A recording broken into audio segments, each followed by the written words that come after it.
Welcome to Backyard Bows.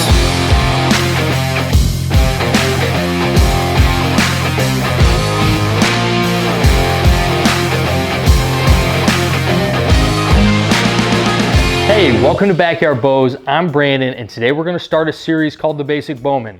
So if you or somebody that you know is interested in buying your first bow, or you've been interested in buying your first bow, but you don't necessarily know where to go, what to buy, what to do, because as we all know, man, there is so much out there these days.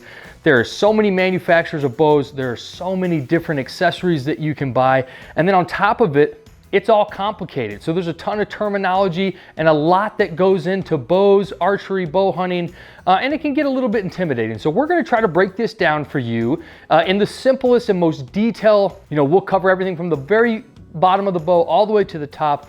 We will give you all the terminology you need and a little bit of confidence to walk into a bow shop and buy your first bow. So if you're like me, you didn't necessarily grow up with a bow hunting background. Now, my father was an outdoorsman, an avid outdoorsman, loved fishing, loved upland hunting. My grandpa loved turkey hunting. And so, my dad did a little bit of deer hunting and a little bit of bow hunting.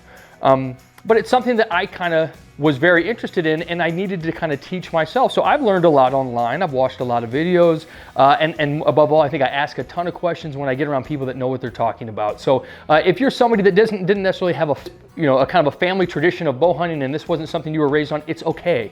It might be a little bit tougher road, kind of teaching yourself everything, because there's a lot, but we're here to help, and we want to kind of share this experience with you, because as we all know, bow hunting, it starts out as a hobby, but it becomes a lifestyle. It is one of my favorite activities, sports I've ever done in my life. I'm extremely competitive.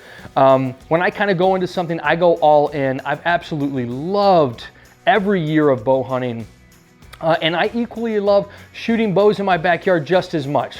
And so if we can make a video that can help point you in the right direction, we will. So every year I always have a friend. I think I might love bow hunting or I might love archery, but I don't necessarily know where to go. Can you help me? And sometimes I can take a friend to a bow shop and kind of go through the process with them, which I love to do, but I can't always do that. So I thought, man, let's make a series where not just the people that come to me, but anybody can go and kind of get a little bit of info and, like I said earlier, a little bit of confidence to walk into a bow shop, ask the right questions, and get fully set up for those first practice shots in your backyard. So two things. We will go over what bow shop that we think is best, especially for beginners or first-time purchasers. And then we will also go over what bows we think you should try and how to pick a bow. And then also we'll give you a little bit of information to bring into the bow shop with you. So everybody that comes to me and asks that question, they always have a bow in mind. Whether it be from social media, something they've seen on a hunting show, their favorite Instagram hunter uses it, or their uncle recommended it because that's what he uses. They always have something in mind, or at least a manufacturer in mind. And go with that. So find a bow shop that carries that manufacturer, and while you're there, they'll have other manufacturers as well. Try something that maybe, and that's the second. So bow number two, I want you to shoot 3 bows. Bow number 2, try something that you think that you might not ever shoot, something that you're not familiar with, or something that maybe that you just kind of look at, turn your nose at, probably more for the appeal, but think, man, I won't ever shoot that bow. Try it. And then lastly, ask the bow shop owner, the pro staff, or somebody to recommend a bow that's going to suit your body type, your biomechanical structure, something that is a good fit for you. And they usually will have a bow that they will recommend as well. Throw in there your budget, because if you don't, they're going to try to upsell you on that flagship bow. And you're going to hear me say this several times through this series, but budget bows nowadays outperform flagship bows from 4 or 5 years ago. And if you go back on our video reviews, you will have a very broad selection of budget bows that absolutely perform great quality for a good price. So keep that in mind. So when you're going and setting your budget, keep in mind, one, you don't need the most expensive bow. But because I know myself, so know yourself. So if you're somebody that's kind of likes to try things a little bit flakier, maybe invest in something a little bit cheaper setup before you go all in, and then all of a sudden you have a bow sitting in a case that you're trying to sell and trying to get some of that money back because it wasn't for you. Maybe a little bit less expensive setup that is and again, there's tons of them out there that are great setups. Either you can buy a package deal or just a budget bow that are great performing bows. So keep that in mind. When you're trying to find a bow shop, obviously you're going to want to try to find one that carries the manufacturer's bows that you that you want. Some only carry 1, some carry 2, 3, some carry 6. But there's different types of bow shops, and we'll go over them and what we think is best, especially for this first purchase. So there's a type of bow shop where you can go in and you can get your bow. There might be a short shot bag in the back where they can get your peep and your D-loop set up, but they're not gonna have an archery range. I would say for your first purchase, you probably want something with at least a 20-yard archery range so they can get you fully set up. If you're gonna buy a rest and a sight at the shop, they can get everything on there and get you dialed into 20. I think that would be the ideal situation. And then the best situation would be able to either buy or purchase and bring to kind of that basement bow shop where you got a one-on-one with somebody who's gonna help you fully set up the bow. They might even have the ability to tune your bow and get it paper tuned on the spot, so when you leave, you have a bow that is shooting perfectly. I would say that is what you want. If you go in and you have, an employee kind of help you set it up and they have the range in there and you think you can get it down in 20, you can't tune it, that's good too. Okay, that would be the second best option. But if you can find that guy that can give you that one-on-one time, get you fully set up, and when you leave, you know that that bow is shooting perfectly, that would be the best case scenario. Something else to keep in mind, and this is just kind of from me to you, and I've had multiple experiences with both. If you go into a bow shop and you get received with a little bit of a kind of a negative feeling from the guy who's helping you, and it'll happen where they kind of give you that feeling of why are you buying this bow, or why are you wanting to spend this money if you don't know what you're doing or talking about because of the questions you're asking. I would say just leave that bow shop. This is the beginning of something that is probably one of the best journeys that you're going to embark on, especially if you fully grasp the hunting aspect later and harvesting animals. And this is just by far one of the best sports that you can get involved in, that has taught me so much on so many different levels. I would want somebody who is just as enthusiastic about this journey that you're going to embark on as you are. So if you don't get received like that, maybe just leave that bow shop. Let's find a different one. Let's give somebody else your business.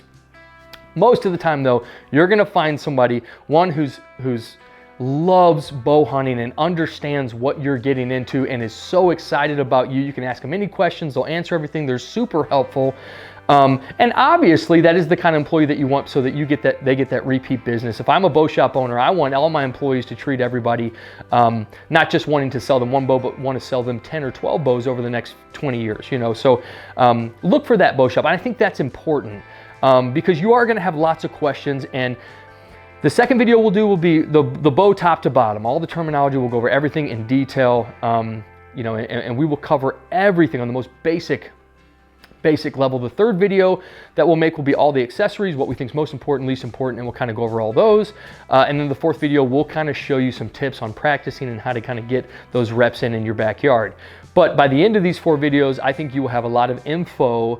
But I'm sure you'll still have plenty of questions for the person who's helping you. Just make sure that they're willing to answer all of those questions. So the first thing I want you to bring to the bow shop, and this is important, and they can kind of help you with this, but I think it's a good idea to just bring a general number with you. So find a marker on your wall, which is going to be on the left here, the side of that mount, and then just reach out. Don't extend too far.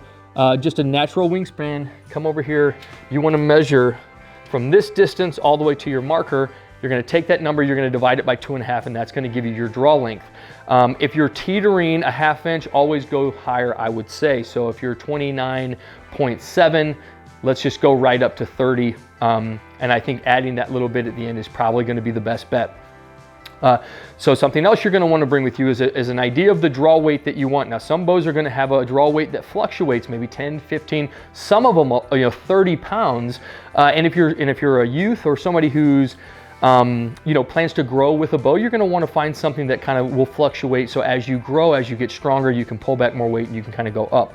But I would say comfort over speed in the beginning for the first time bow purchasers.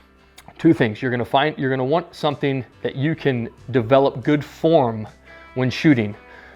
The easier it is to pull the bow back, the better your form's going to be, and the better habits you're going to develop. Second, you want to find something that you're going to be able to rep out all day, every day. You're going to want to shoot this bow as much as possible, especially if you plan on going into the field and harvesting an animal. you're going to want to find something that you can shoot as much as possible and you can get as good as you could possibly get with it. And I think pulling back that lighter weight at the beginning is important. Now you can always bump it up once you kind of do go into your first hunt. Just keep that in mind. You're going to have a lot of people that are going to say you can pull back 7, you can pull back this. Start lower. You can always work your way up. Usually with most bows it'll fluctuate a little bit. Picking, let's go back to picking a bow. Every single person is different. Our makeup is different. Our strengths, our weaknesses are different. Our injuries from the past. I have shoulders. I got slip disc in my back. I've had some neck injuries. I played, Division I lacrosse, and man, I took a beating for a couple years, and those injuries are still with me. So everybody's different. So just keep that in mind when you have a friend that says, hey, and I'm not talking to the seasoned hunter. If you have shot Hoyt your whole life and they work for you and that's great, stick with that. I'm talking about the person who's buying their first bow. Maybe take some of it in, but kind of let everybody fall on deaf ears for this first purchase, and you get into a bow shop and get as many bows in your hand as you can. Okay, so go and shoot those first 3 bows. Leave without a bow. Go back, shoot another 3 bows, get some perspective. It's gonna be hard to be able to compare one bow to another if you haven't shot a ton. And I would say as we've done these reviews, I have been more and more pleasantly surprised with new companies, different companies, new bows. It's just been awesome to see the performance of all these different bows, and some of them have been really surprising. And I've loved to see that. So I encourage you to get out there and get bows maybe that you haven't even heard of in your hand. Try to get out there and get as many bows in your hand as you can. I can't stress that enough. What feels good to your uncle might not necessarily feel good to you. You guys might have a very different biomechanical structural makeup, and it might not suit you. So don't just buy something because somebody else shoots it. All right. While you're at the bow shop, just kind of pay attention to those first shots that you're going to shoot. So as we do our reviews, if you've watched any of them, we have something called a single shot assessment. And when you're in the bow shop and you shoot those first, second, third shots, pay attention how that bow is going to feel to you. Those are going to be the truest shots. As you draw back that bow several times, or any bow, it will become more comfortable, more familiar. So just kind of pay attention to those first shots. Somebody will probably be chirping with you, but go ahead and dial in, pay attention, see how the bow feels to you. And again, we'll go over everything I'm going to want you to kind of look for when shooting a bow. Each company tries to find the perfect balance between comfort and speed. Maximizing the most speed while not sacrificing too much in the draw, the hold, the stability, all of those things. And you want to find that perfect little, perfect balance for you. Your budget is also extremely important. You want to figure out what number you want. You could easily go into a bow shop and spend twice as much as you were originally planning on. I would say, think your bow could be half to 2/3 of your total expense. You could easily spend double on accessories, especially if you're brand new and you're wanting to hunt. You want a rangefinder, hunting arrows, all that stuff. I mean, you could eventually. We all know hunting eventually could break the bank, but I think keeping that in mind going into a bow shop and not letting somebody kind of force you into spending more than you want. Just keep it in mind that you have other things that you're going to need to purchase before you can get out in the field. Or even if you just want to shoot in your backyard, there's still other things that you're going to need, a target, things like that. And I just kind of get in mind, that general number and make sure you bring that with you and don't let anybody kind of upsell you. If you find a bow that you like, that's comfortable to you, that you could see yourself shooting a whole bunch and it's on the lower end and it's a budget bow, go ahead and go with it. The other option would be buying a used bow, which I do not recommend. I can't stress this enough. I do not recommend for a first-time bow buyer. I think you should get some that you can register, get the warranty. Every single thing that has happened to the bow since it's been taken out of the box. There's so many things that can go wrong with buying a used bow. Now, on the other side, I bought a ton of used bows, and I've gotten a ton of amazing bows that you could tell somebody thought they wanted to hunt. They might shoot a little bit, and all of a sudden it gets put in a bow box. They don't find the time, and that bow is in perfect condition for hundreds of dollars off. And you can find them, but there are some things that you want to look for. So if you can buy it in person, do so. If you can meet someone, I met a guy not too long ago in a hotel parking lot, bought a block, release arrow with me, a rest, and I actually fired it before I bought the bow. That would be the ideal situation. That's not always the case, or you're buying from out of town and this isn't going to be an in-person transaction. Make sure you look at the reviews on eBay and all these sites that you're buying the bow off of, and just make sure that it's somebody that's getting some good reviews. The products are as they are described. And kind of you can build that trust with that seller in other ways. And it's not, It happens all the time. I think it's a great idea if you want a certain bow, but it's just not in your budget, you can find them, but maybe not for this first purchase. Go into a bow shop, have somebody help you, guide you, answer your questions, get the warranty and register the bow. All right, the last thing I'm gonna leave you with on this first video is don't buy a bow because somebody else has it. Don't buy a bow because Levi Morgan shoots it, or some of these other guys that you follow and that you kind of look up to. And I hope that he would say the same thing. Buy a bow because it feels comfortable to you, it's in your budget, it's something that you see yourself shooting every day, okay? Those are the reasons to buy a bow. Shoot several different bows. I promise you, if you shoot 10 bows, 2 of them will stick out to you more than others. And most likely one of them will be something that you never ever expected, heard of, or even thought that you would be purchasing. And that's something I'll stand by, especially after shooting all these different companies this past year. Some companies are just, man, they're climbing that ladder of performance and they're creating some unbelievable stuff. So if you found something in this video that was helpful, make sure you watch videos 2, 3, and 4, and we'll continue this series on and put as much helpful stuff out there as we can. We're here to help you. There's so much that goes into this. So leave comments, ask questions. I love interaction. We'll help in any way we can, and if I don't know the answer, I'll find it for you. But we know this is a lot, and if you don't have somebody guiding you, it's kind of, I thought it might be helpful to just kind of lend a hand out there. And if anybody has any questions, want some tips, advice, please, we're here to help. So watch number 2 and 3. That'll kind of get you in, by the 3rd video, I think you'll have enough confidence to kind of get into a bow shop, start asking questions, get bows in your hands, start shooting some, and watch our reviews. Don't buy a bow off a single bow review. If you have a bow that you're in mind and we've reviewed it, watch it. But again, that's my feeling and my perspective of that bow. It might be different for you, so make sure that you still get it in your hand and go into a bow shop. And then follow us on Instagram. It'll kind of let you know what bows that we're gonna be doing in the future. We got a ton to come. We're just getting started. So we'll see you next video.